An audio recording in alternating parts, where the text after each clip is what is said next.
The Women's Room is a 1980 film directed by Glenn Jordan. It's written by Carol Sobieski.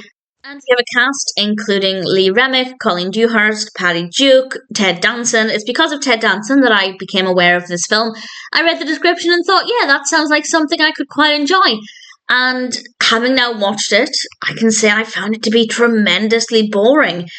I'll read the description from IMDb, which sums it up without really spoiling anything. And this says, a wife is sick and tired of her husband's infidelities, so she leaves home and goes back to grad school. There she meets many self-confident women who help her find her own voice. Obviously, you can imagine the kind of messages that come with this, with empowerment, with not putting up with somebody who's cheating. Obviously, they're really great messages, but the narrative and the characters are tremendously boring. I found this to be just so slow and not interesting at all. All of the characters are generally quite boring. Our protagonist is very dull. I never really connected with her. I didn't find her to be that interesting. The actual events within the film are incredibly slow and boring, and I just feel like this was a great opportunity to deliver such an important, powerful message. And yes, they did. But when the narrative is so dull, that message doesn't hit quite as hard. Now, I will say, on IMDb at least, it's got a pretty high rating.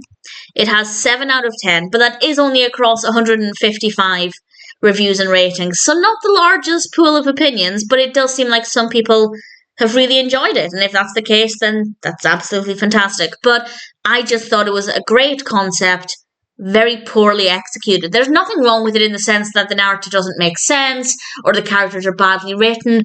It's just so dull. I found it to be just such a tedious experience. The characters are boring, the events within the film are dull, and because it's not engaging, that means there's the risk that the message will just be completely lost, because if people aren't able to pay attention to the film, then obviously who's going to actually receive those messages? Do I recommend it? Not really.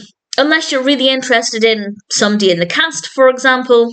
As a Ted Danson fan, yeah, I don't hate having watched it, but if it's one I chose randomly because it sounded interesting, I'd be a little bit more irritated. So I don't think it's a very good film. I think there are some great messages. I think the concept is really good. The performances are fine, but the characters are really dull. And ultimately, I just found it to be really disappointing. It is based on the novel The Woman's Room by Marilyn French. I haven't read the book. If anybody has, knows how it compares. If you have any thoughts on that, please feel free to share. Maybe the book is a better experience. But for me, the film of The Woman's Room really was not very good at all.